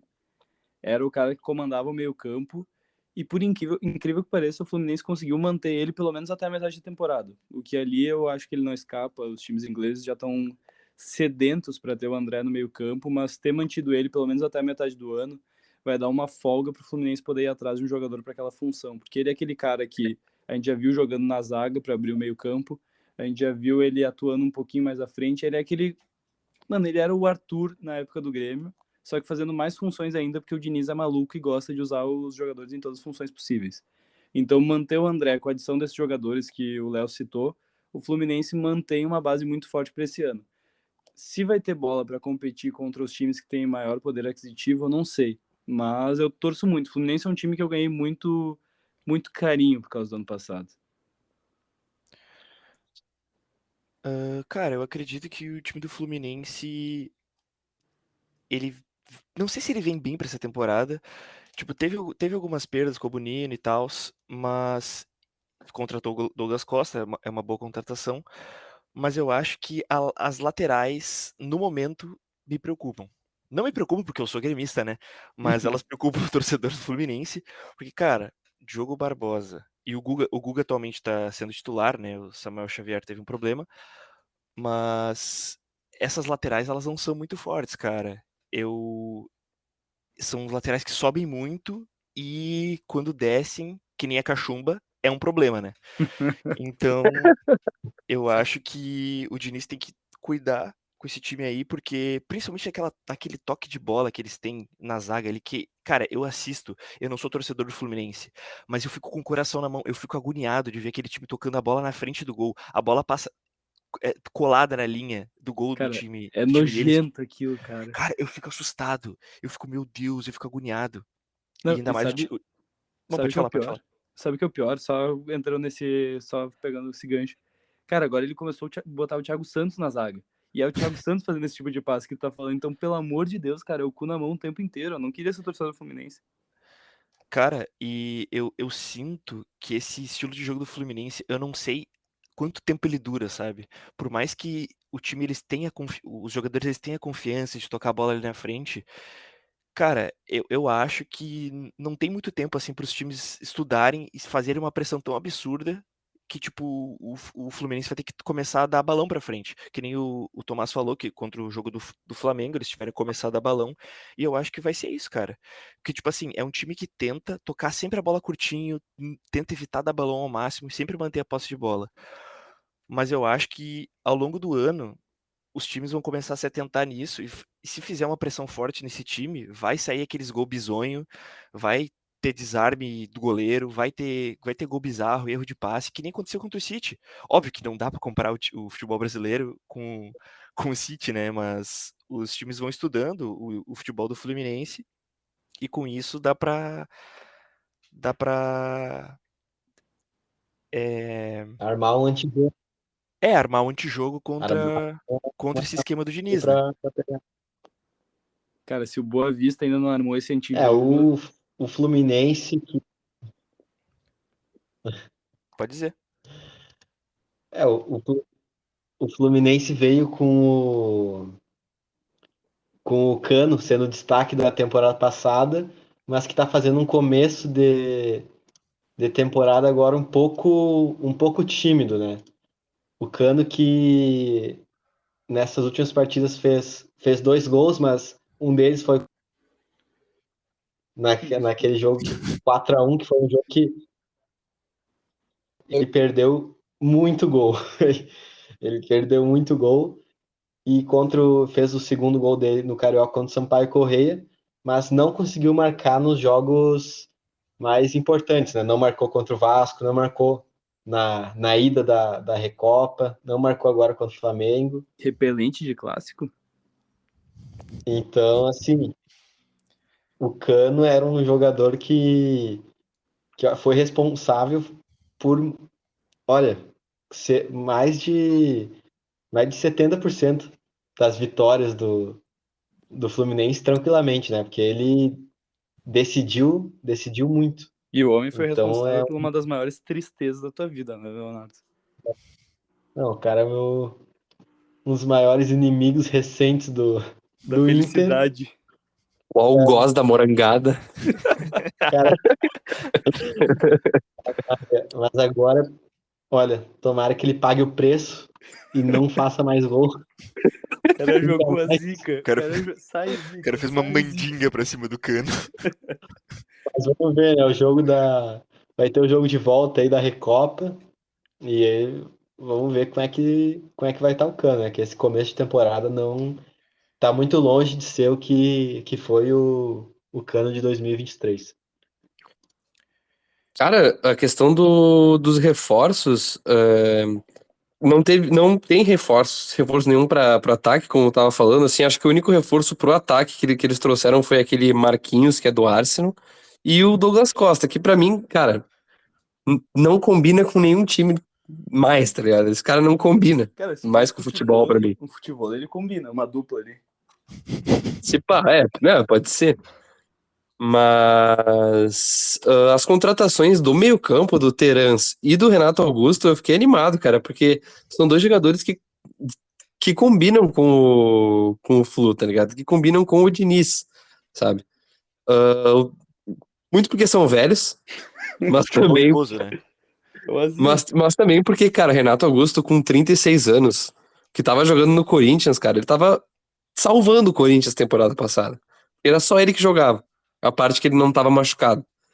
E, meu, o Terans a gente já viu, ele tava junto com o Atlético Paranaense se eu não me engano, pra ir pra final da Libertadores. claro. Então, assim, é um bom jogador que pode jogar tanto pelos lados quanto pelo meio. E é isso. Pra mim, o melhor jogador do Flu atualmente é John Arias. Assim, o que esse cara tem, eu queria no Grêmio. Pá. Porque o que esse cara tem de bola no pé é absurdo. Cara, e eu não comparando o John Arias com o Terans, mas o Terans é um jogador que consegue fazer uma função parecida. Porque o John Arias, tu vai ver, ele tá em todo o canto do jogo. Que é esse estilo, o Diniz gosta disso, daqueles jogadores que jogam em todo o campo. Lá tu vai ver o Guga na ponta esquerda. Isso quando no jogo da LDU tá vendo, tava o Guga na ponta esquerda. Porra, cara. Tipo assim, é um futebol que assusta, que quem olha, as pessoas mais que acompanham futebol há mais tempo olham e acham estranho e tudo mais. Mas o Terans é um cara que se encaixa perfeitamente. Mas a contratação que eu mais me entusiasmei, como o Tomás, Renato Augusto. Cara, o Renato Augusto, ele tem, para mim, uma das principais características que, por exemplo, falta no Grêmio. Ele controla o meio de campo. Ele é o dono do meio de campo. No Corinthians era assim. Quando ele jogava contra o Grêmio, ele acabava com o jogo, mas ele sofreu muito com lesões. Mas aí é que entra o que o Fluminense fez com o Marcelo ano passado. Que na NBA rolou isso, para quem acompanha com o Clippers, fazendo e com o Toronto Raptors campeão, pegava o Kawhi Leonard, que tinha muito problema de lesão, cara, sentava ele nos jogos que não precisava, não botava ele para jogar, para quando precisar na decisão ele tá 100%, que foi o que eles fizeram com o Marcelo. O Marcelo, naquela reta final de Libertadores, por mais que ele não jogava o jogo completo, ele dominava o jogo. Tinha horas, naquele momento que ele foi pro meio de campo contra o jogo contra o Inter, Ele dominou o meio campo e ele mudou. Ele entrou na cabeça do Tchatcho Kudê, do Tchatcho Ancelotti. Então, tipo assim, eles conseguindo fazer isso com o Renato Augusto, conseguindo fazer esse load management que fala, com o Renato Augusto, eu acho que nos jogos importantes ele vai ser aquela peça crucial para quando ele puxar o André para a zaga e ter algum meio-campista para dar aquela carteada final. Porque hoje quem ele tem? O Thiago Santos. Pau no cu do Thiago Santos. Então, colocar o Renato Augusto vai aumentar muito mais a qualidade do time, principalmente num segundo tempo do jogo que eles precisam da bola. Cara, e antes de começar a falar do Vasco, nosso querido Vasco da Gama, cara, dá pra gente falar um pouquinho do Douglas Costa, né? Esse chinelão voltou pro futebol brasileiro. Cara, me assustou muito que ele tava acertado com um time nada a ver. Acho que era o Giresunspor da Turquia. Posso estar dando o ar da desinformação, mas essa é a característica do nosso programa, né? Mas aí ele recebeu uma ligação. Daí, porra, todos os gremistas gelaram o cu. Pensaram, o Renato ligou, porque o Renato recente tinha dado uma entrevista falando que tinha ligado para uns caras. E a gente falou, tá, Douglas Costa em Grêmio, raios em Porto Alegre. Já comecei a imaginar tudo de novo, tá ligado? Mas não, o Diniz ligou para ele e falou, cara, eu quero contar contigo, vem para ajudar os guri. E, cara, o Douglas Costa não tem nada a ver com esse time do Fluminense. O Douglas Costa é um cara que não tem comprometimento nenhum tático e com o elenco em si. A gente viu isso naquele elenco destruído do Grêmio. A gente não vai falar que a culpa do rebaixamento foi dele, mas ele foi um dos pivôs de toda aquela situação do nosso time. Mas o Douglas Costa é um cara que eu não consigo ver encaixando no Fluminense. Tomara que ele não cale minha boca, que vai ser muito chato, mas eu não vejo ele encaixando num futebol que ele tem que voltar para marcar, ou que ele vai trocar de posição com o lateral, trocar de posição com o meio-campista. Ele é um cara que tem facilidade para flutuar dentro do campo, mas, cara, teve uma hora contra ele que ele deu um pique que ele parecia um. Cara, eu não sei o que ele parecia, ele não conseguia correr. Um idoso asmático. Cara, se botasse ele correndo, tá? Ele correndo. E o Zico ainda pegava a frente no finalzinho, no sprint final, o Zico ganhava o Douglas Costa naquela corrida. Ele é um jogador que tá completamente fora de forma para assumir uma função e algum comprometimento tático que o Diniz quer, sabe?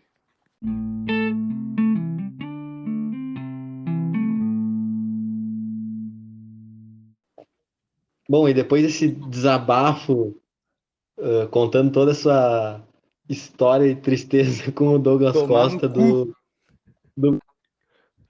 do Vascão, porque o gigante da colina ficou na Série A, conseguiu uma remontada histórica aí no segundo turno, depois de um primeiro turno bizarro,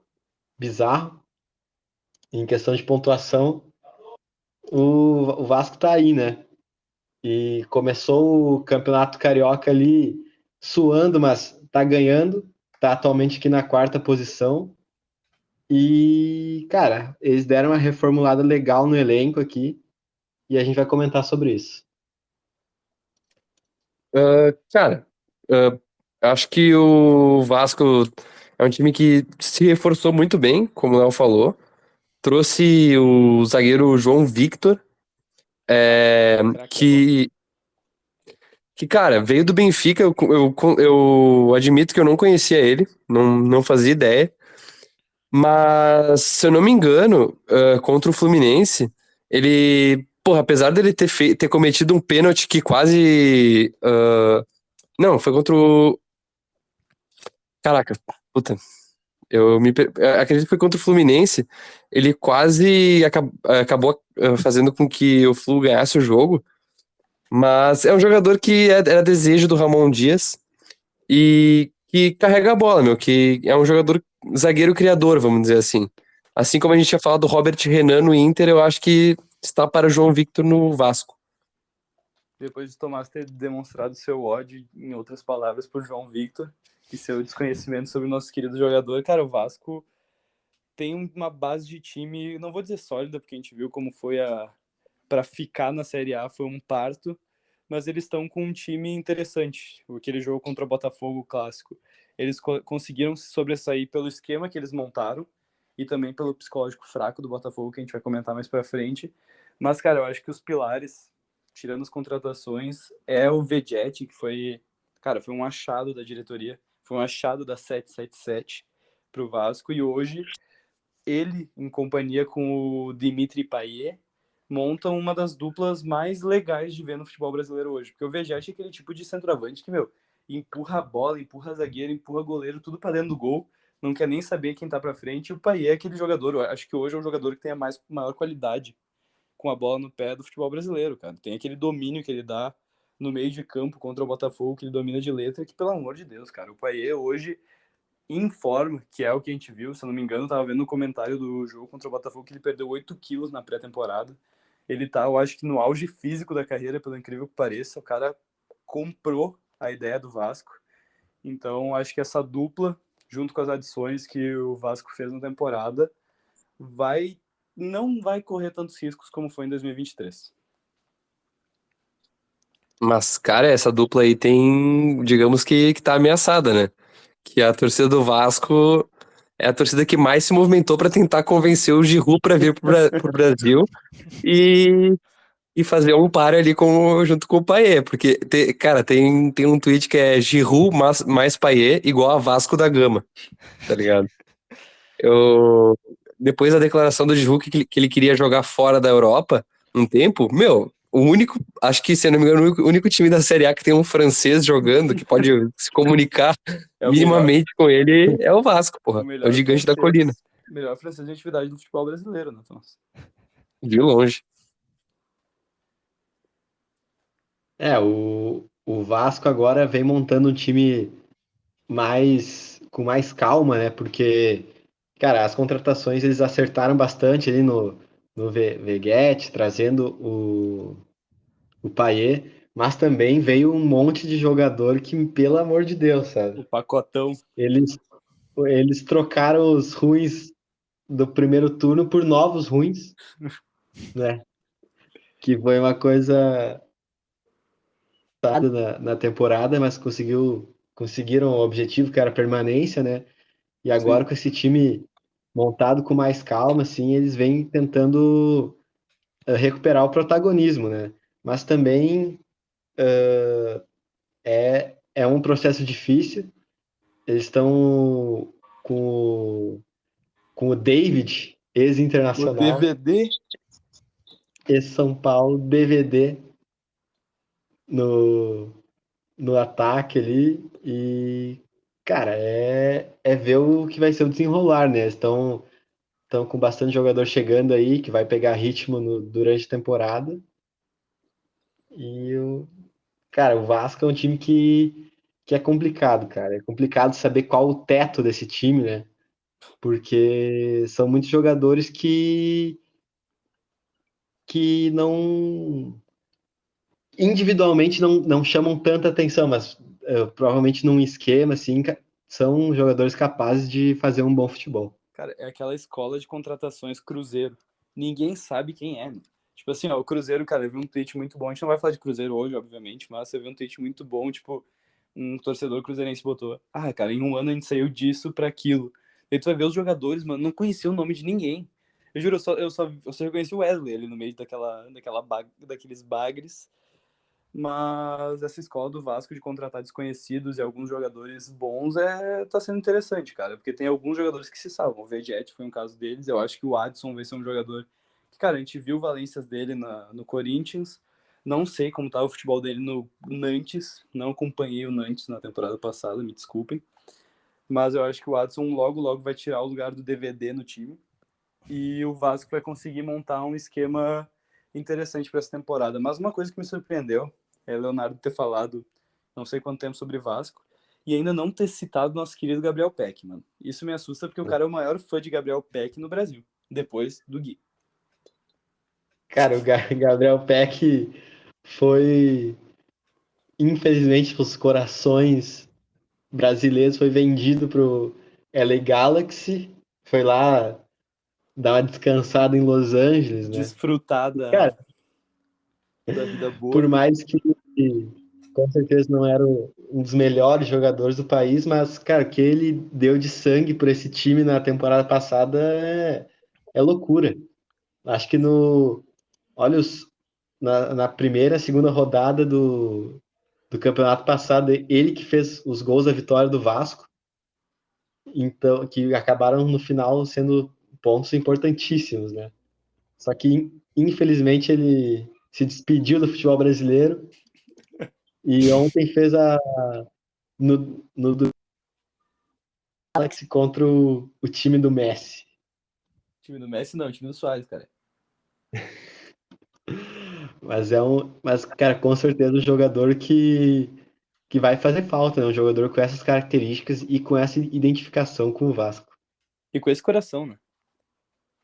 Que coração de Gabriel Peck. Bom, para finalizar a nossa ronda pelo nosso querido Rio de Janeiro, e depois eu quero a resposta dos nossos queridos amigos se o Rio de Janeiro continua lindo ou não. A gente precisa falar do Botafogo, cara. A gente precisa falar do elefante na sala. Porque, assim, o Botafogo, ano passado, fez uma das coisas mais impressionantes da história do futebol brasileiro. Eu não consigo pensar em outra forma como descrever o que eles fizeram no Campeonato Brasileiro de 2023.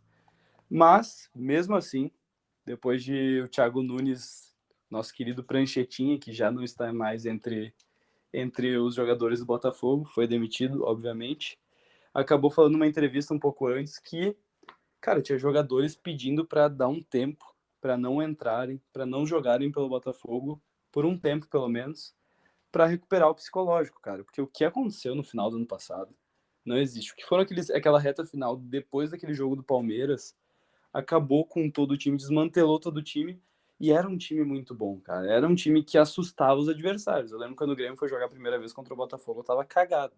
A segunda vez eu já tava foda-se. Porque assim, o Botafogo foi um time que se desmanchou aos poucos e virou uma baba horrível. Infelizmente, porque era um time legal, era um time bonito de ver. Mas eu não vejo como a torcida do Botafogo, que eu entendo que eles estão machucados, eu não vejo o Botafogo do ano passado como tipo um lixo, assim. Eu não vejo o Botafogo no ano passado como descartar todos os jogadores e fazer uma reformulação.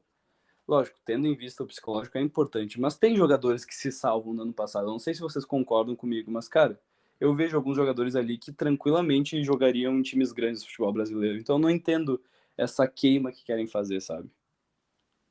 Eu acho que principalmente o Tiquinho Soares e o Eduardo, né, foram os dois destaques do primeiro turno do Campeonato Brasileiro e quando depois que tudo começou a dar errado, não sobrou ninguém bem. Isso foi impressionante, não sobrou todo mundo parece que jogando mal. E, cara, o Botafogo é uma situação complicada porque, claro, teve final de ano catastrófico, né? Uma coisa que ninguém esperava que mas era um time forte, igual tu disse, era um time que realmente estava jogando bem assim e que não tem como explicar o que aconteceu, né? Então, cara, eu acho que a diretoria teve um trabalho muito complicado de decidir o que fazer para essa temporada, porque, cara, não tem explicação, sabe? Tu vai culpar o jogador ou tipo, tu falar que ele nunca mais vai conseguir jogar o que ele jogou na temporada passada, né? Porque, cara, todos tiveram seus momentos de brilhantismo ali. Todos os jogadores daquele primeiro turno tiveram auges técnicos ali, mesmo que não duraram o campeonato inteiro, mas que se mostraram um time que era capaz de ganhar de todo mundo. Essa é a verdade. Botafogo tinha elenco para ganhar todo mundo. E daí, para essa temporada, então ficou uma decisão bem complicada, sabe? Eu não sei se vocês acham que a decisão de remantelar grande parte do time foi a correta ou se vocês acham que tinham outros jogadores que mereciam mais uma chance. Cara, o Botafogo, pra mim, tá tentando, tá tentando, com o que fez nessa janela, tá tentando, cara, recomprar a tristeza, tá ligado? Tá tentando botar dinheiro aonde tá essa infelicidade deles, tá ligado? Tá trazendo um monte de gente. Trouxe, cara, Luiz Henrique por 16 milhões de euros. trouxe o Jefinho e, cara, não tem, meu. Eu acho que a questão não é técnica, como o Léo falou. A questão não é que aqueles jogadores ali não desaprenderam a jogar bola. Eu acho que isso tudo que aconteceu, cara, foi uma mistura de sorte e azar e de vestiário, tá ligado? Cristiano Ronaldo acabou com esse time do Botafogo, cara. Eu acho que o John Textor precisa contratar psicólogos para esse elenco, não jogadores, porque o psicológico do Botafogo ficou completamente abalado, os jogadores desaprenderam a jogar bola. Eu, infelizmente, assisti o jogo Aurora e Botafogo pela pré-Libertadores. Cara, o cara que mais se sacrifica por esse podcast. Eu tive a infelicidade de assistir esse jogo lamentável. E, cara, assistindo o Tiquinho Soares do ano passado e vendo agora, o que aconteceu com esse homem? Ele perdeu um pênalti, ele não tá se posicionando bem. Enfim, ele não tá conseguindo jogar, ele não tá conseguindo apresentar o mesmo futebol que ele apresentava ano passado. E, cara, ele é um bom jogador. Jogou na Europa, O fez Grêmio muito queria ele gol. agora, né? O Grêmio queria ele. Então, cara, não tem explicação. O que aconteceu com ele, tá ligado? O Eduardo é um outro exemplo. Cara, foi um jogador muito bom ano passado, mas, cara, nesse jogo que eu assisti do Aurora, admito que eu não acompanhei alguns outros jogos do Botafogo nessa temporada, né? Mas, cara, no jogo contra o Aurora ele sumiu em campo, parecia que ele não existia, sabe? Até me passou uma sensação de Cristaldo, assim, sabe? Muito, Só muito. que, tipo, um jogador invisível, tipo, que não tava em lugar nenhum. O jogador que eu mais gostei, assim, nesse jogo foi o Júnior Santos, assim, que, tipo, pelas pontas, sempre brigando, tentando, inclusive fez um golzinho. Mas, cara, o time do Botafogo. Só que Esse o time. Santos Esse time. já foi, né? Já foi embora. Não sei, eu não sei pra onde ele foi. Não foi o Vitor Sá que saiu? Porque um é outro. Pra mim, desculpa, ano passado eu lembro que tinha algum ponto que jogou contra o Grêmio deles que fez uma fumaça e eu não sei dizer se foi o Vitor Sá ou o Júnior Santos, porque todos os jogos que eu assisto do Botafogo, ou um tá bem ou um tá mal. Os caras variam, tá ligado? Eles combinam, bah, hoje eu vou jogar mal e hoje eu vou jogar bem. Porque, por exemplo, no clássico contra o Vasco, aquele 4-2 com o gol de placa do nosso querido Eduardo, cara, o Vitor Sá fez uma fumaça por pouquíssimo tempo, óbvio, mas fez uma fumaça. Então, tipo, os dois ali, eu não sei. Eu lembro que até o Grêmio queria o Júnior Santos no momento, mas não sei se avançou esse negócio. Mas, cara, o que tu falou do Eduardo, mano, que ele jogou contra o Vasco foi brincadeira, assim. Não só pelos 2 golaços que ele fez, mas ele flutuou o jogo inteiro e conseguiu ajudar o Tiquinho. Mas o Tiquinho não tá se ajudando, cara. Eu não sei se vocês concordam comigo, mas o Tiquinho tá com a cabeça dentro do Grêmio. Meu, a torcida já tá totalmente impaciente, assim, com o elenco, principalmente aqueles que já estavam no elenco de 2023, Remanescentes, tanto que picharam, eu não sei se foi o CT, mas, porra, botaram um monte de mensagens aos jogadores, assim, que, cara, só piora, sabe? Eu sei que a situação tá ruim, mas é que nem os caras lá do Grêmio, que foram inocentados pelo tempo, que pularam e quebraram a cabine do VAR quando a gente foi rebaixado, né? Inocentados pelo tempo. Isso é forte, cara. Isso é muito forte. Mas, meu, a Mas, reformulação do Botafogo tá muito forte. Não sei se tu concorda comigo, Tomás. A reformulação do Botafogo, eu acho que vai conseguir esconder um pouco esse processo da torcida que tu tá falando. assim, os jogadores porque trouxeram quase um plantel novo, né? Mas eu não sei se não pode somente passar de uma maquiagem, vamos dizer assim. Tipo, o Luiz Henrique chegou, se machucou. O Savarino, eu acho que foi talvez a melhor contratação dessa janela do Botafogo, junto com o Jefinho, porque esse cara, esse guri é craque. Mas os demais, assim, eu não sei se não passa só de uma maquiagem, sabe? Cara, pra mim, a parte que eu acho que foi a mais importante, eles conseguiram reconstruir, que foi a defesa. Cara, muitas pessoas vão falar do Cuesta no final do ano passado, porque o Cuesta não passa de um pipoqueiro, a gente sabe bem, porque a gente conhece bem ele daqui do Internacional. Mas o patrão da zaga, no primeiro turno, junto com o Adrielson, formaram uma zaga absurda, que claramente as laterais do Botafogo, na minha opinião, sempre foram um problema. Nunca auxiliaram a zaga, mas pelo incrível que pareça, o Lucas Perry, junto com os 2 zagueiros, o Adrielson e o Cuesta, conseguiram dar uma segurança muito grande para esse time. E, cara, perder o Lucas Perry e o Adrielson pro Lyon, que não é perder, né? Porque isso aí é uma falcatrua do John Textor, mas eu não quero entrar nessa discussão agora. E o Cuesta, o querido patrão, ter ido pro Bahia. eles iam ter que fazer um movimento grande para a zaga. E eu acho que eles foram muito assertivos nisso. Porque, cara, eles trouxeram o Barbosa do Libertad. E eu vou falar muito com base no jogo que eu vi do Vasco, que não foi um jogo bom pro time do Botafogo, mas deu para ver bastante da dupla de zaga do Barbosa com o Lucas Halter. E para mim é uma dupla que se completa muito. Porque o Barbosa é aquele zagueirão argentino, o cara tem cara de zagueiro, tem a bola aérea forte, tem uma característica que o Botafogo usava bastante, que o Inter usava bastante do Cuesta, que é aquele cruzamento. O Léo vai lembrar porque aquilo deu muitas alegrias pro Internacional, tá? Que é aquele cruzamento no meio de campo, que o Cuesta vinha trazendo a bola e só quebrava na área pro querido Thiago Galhardo cravar de cabeça. Então o Barbosa tem essa característica, e o Lucas Halter, que veio do Atlético Paranaense, que estava emprestado pro Goiás, completa muito bem ele, porque o Lucas Halter é um zagueiro rápido, com um tempo de bola muito bom nos desarmes. Então acaba sendo uma dupla de zaga muito agressiva. Eu gostei muito de ver eles contra o Vasco. Confesso que as laterais não ajudaram quase nada. As laterais do Botafogo estão uma avenida, e isso a gente pode falar muito bem como torcedores do Grêmio.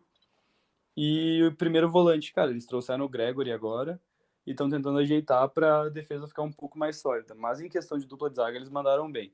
Já no goleiro, eu queria ver o Léo falando um pouquinho do John, porque o Gatito tem jogado, pelo menos os jogos que eu assisti foi o Gatito que acabou jogando, mas na minha opinião, sendo bem sincero, o John logo vai ser titular da posição, pelo que ele fez no Inter, pelo que ele fez no Santos e pelo momento que o Gatito está passando, velho. Eu concordo e também acho que não tem muito sentido o Gatito manter a titularidade por muito tempo, né? Porque o John é um jogador relativamente até novo, né? Pro futebol brasileiro, que ele ainda tem um valor de revenda, né? Então acho que seria a diferença técnica não como é que eu posso dizer? Ela não justifica a escalação do Gatito como titular, né? Para mim o John é muito mais goleiro e eu espero ver ele tendo sequência, né? Nesse Botafogo. E só completando o que vocês disseram, né? Cara, o Botafogo tá tentando espantar esse fantasma da pipoca na porrada e na grana, entendeu? Fantasma da pipoca. Então, assim, cara, eles estão contratando zagueiro porradeiro para ver se esse Barbosa, esse zagueiro, ele é porradeiro, Tem cara de entendeu? Ele tem bandido, uma mano. cara de bandido que, para ver se espanta esse fantasma aí desse jogo mole que o Botafogo fez no final. Isso aí parecia que os jogadores não tinham garra nenhuma, não tinham mais vontade nenhuma. E, eles estão tentando trazer isso pra zaga na base da porrada, velho. Eles contrataram também, se não me engano, foi o Pablo, né? Sim. Bah. Que também é um zagueiro Maluco. porradeiro. Então, os caras estão numa reformulação até impressionante, né? Realmente conseguiram mudar muitas peças numa janela só. Cara, as pontas pra mim também, tipo, a gente falou da zaga, mas fala dos pontas, o Tomás chegou a trazer os nomes, mas a gente não se aprofundou.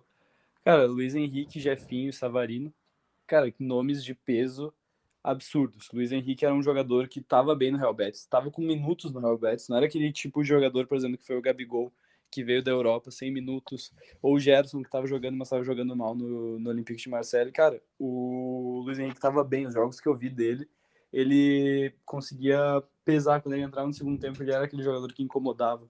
Ele era um jogador muito importante na vinda do banco do Real Betis. Mas depois eles acabaram dando uma escanteada e começou a vir os rumores do Brasil que o Corinthians, o Fluminense, o Flamengo estavam querendo ele. E do nada o John Textor pegou todo o seu dinheiro americano em dólar e bancou a maior contratação da história do futebol brasileiro com o Luiz Henrique, e sendo um jogador que acho que vai ser o principal nome desse time do Botafogo hoje. E é um cara que precisa disso, porque é um jogador que nem eu falei, veio da Europa e tem um potencial de revenda absurdo. Então eu acho que o Luiz Henrique tem tudo para que, se ele trabalhar bem com um time encaixado, que esse é o principal problema do Botafogo hoje, consiga ser o destaque desse time, auxiliando tanto o Tiquinho quanto o Eduardo nesse novo Botafogo. Meu medo do Luiz Henrique é que a lesão que ele teve foi meio séria, né? Não sei quanto tempo que ele vai ficar fora do time do Botafogo, mas acredito que pro Brasileirão ele já tá 100%, né? Tipo, mano, eu, pra ser bem sincero, que essa primeira fase, tipo, a gente tem no Grêmio aqui, por exemplo, o Soteldo machucado e tudo mais. Tipo assim, a gente tá projetando os times não pra reta final dos estaduais ou pro começo da Libertadores. Pra começo da Libertadores, talvez. Mas a gente quer ver muito no Brasileirão, tá ligado? Então, tipo assim, falando do que eu falei agora do Luiz Henrique, por exemplo, eu quero ver isso no Brasileirão. Agora ele vai precisar fazer essa pré-temporada com esse novo elenco, tá ligado? Sim. A gente Cara, tá- e tanto, Não tem tanto tempo assim, né? Já vai ter o jogo da volta da pré-Libertadores na quarta-feira, agora dia 28, e tem que buscar o resultado, né? Foi o empate de 1-1, mas ele vai ter que ganhar esse jogo, né? Tem É que mostrar obrigação esse ganhar. É obrigação ganhar da Aurora, pelo amor de Deus. Nunca duvide do Botafogo. É verdade. Não, tem um ponto fortíssimo. Cara, o gol que eles tomaram do Aurora foi o quê? Foi aos 6 minutos dos acréscimos do segundo tempo, meu. Cara, foi aos 96 e o mais absurdo é que, tipo, saiu o gol, aí teve um outro lance do Matheus Ponte, se eu não me engano. Que, cara, tipo assim, ele saiu meio que sozinho, assim, tinha um zagueiro meio em cima, mas, cara, ele conseguia chutar e fazer um gol. Tipo, mais por cima do goleiro, assim. Cara, ele pegou e mandou por cima da trave, tipo, no último segundo, cara. Ele chutou pra fora e acabou o jogo. Foi tipo, cara, lances de Botafogo, tá ligado? Só coisas absurdas acontecem com esse time. Não tem explicação. A gente se compadece pela torcida do Botafogo aqui, porque puta que pariu. Que esses... Mano, tipo, a gente reclama da nossa querida dupla Grenal, mas, cara, acho que nenhum torcedor do futebol brasileiro nos últimos anos sofreu tanto quanto o torcedor do Botafogo. Caiu pra Série B, subiu 23 agora, em 2023, fez um campeonato absurdo e simplesmente tá na pré-Libertadores hoje. Da pré-Libertadores do Botafogo já é um absurdo, tá ligado? Porque pelo menos a vaga direta eles podiam ter pego, né, mano? É que foi uma expectativa, tipo, que se inflou muito rápido, eu acho. Tipo, cara, o Botafogo no início de 2023, tipo, antes de começar o Brasileirão, ninguém esperava que eles iam brigar. Eu acho que. Mal no Carioca. Exato, cara. E, tipo, meu, pra mim o Botafogo ia brigar, tipo, embaixo da tabela, sabe? Embaixo não, mas, tipo, no meio de tabela. É o Cruzeiro. Tipo isso. E eu acho que essa expectativa, essa coisa de, tipo, pô, o time tá invicto, o time tá, meu, tá ganhando de todo mundo. Isso infla, né, meu? A gente vê dos caras, dos influencers que torcedores do Botafogo. Né? Eu Pedro certezas, cara. Meu, infelizmente eu não me compadeço. Eu não consigo me compadecer com o Botafogo. Não sei, não é um time que eu gosto, cara. E eu não gosto do Pedro Certezas também, então. Que isso, é isso aí. Ficou a rivalidade no ar. Meu. Alfinetou. Ah, tá louco? Amanhã sai na Choquei. Fechamos agora nessa, Tomás, com essa frase. Ah, desculpa, mano. Tive que botar pra fora, velho. Puxa encerramento.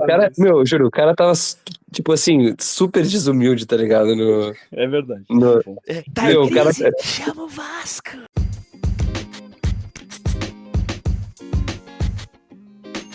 Então, pessoal, esse foi o episódio. Espero que tenham gostado, principalmente os cariocas que nos ouviram, que provavelmente não foi nenhum, mas enfim. Ela desmereceu o nosso podcast, Tomazinho. O nosso apelo é gaúcho, por hora. É gaúcho. O nosso apelo é gaúcho. O nosso apelo é gaúcho, até por isso que a gente teve 35 minutos de Grenal. O melhor do título vai ser tipo, alguma coisa com Rio de Janeiro e times cariocas, o cara vai entrar, o bagulho vai ser a discussão do Grenal, vai ser o Donos da Bola RS. Tenham paciência, né? A gente tem que jogar pro nosso público também. Mas, pessoal, espero que tenham gostado. Segue a gente nas redes sociais que estão aqui na descrição do episódio, no Spotify, ou enfim, no YouTube, pode ser também. E é isso. Valeu a quem tá ouvindo até aqui.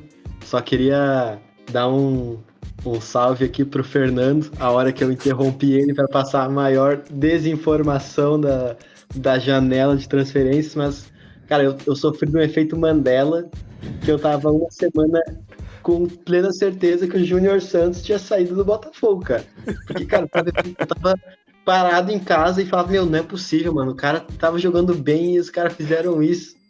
Mas então realmente não fizeram, tá? Quem saiu foi o Vitor Sá. E só queria ver esse apelo aqui pro Fernando. Perdão, Fernando. Eu te perdoo, Léo. Eu te perdoo por esse crime cometido. Mas é isso aí, gurizada. Muito obrigado por terem acompanhado até aqui. Como o Tomás disse, sigam lá nas redes sociais, estão aqui na descrição. Mas é isso aí, TikTok, @escanteiocurtocast, no Twitter, @cantocurtocast e no Instagram, @escanteiocurtocast. O cara já soltou a braba e, cara, agora a gente tá com um corte do TikTok que é muito chique, mano. E engatilhando essa sequência de perdões que o Leonardo pediu perdão ao Fernando, eu quero pedir perdão pro próprio Leonardo, cara. E o Tomás não vai se dar o luxo de limpar aqui no final. Mas, cara, eu comecei o programa mandando o Léo tomar no meio do cozinho dele. O cara falou de novo ainda, meu. Não vai cortar. Eu queria pedir desculpa. Leonardo, eu queria te pedir desculpa por ter mandado tu tomar no meio do teu cozinho. Desculpa, família Buchorne. Tá desculpado. Cara, que bom, mano. Passei amargurado o programa inteiro. Mas muito obrigado, gente, por terem escutado até aqui.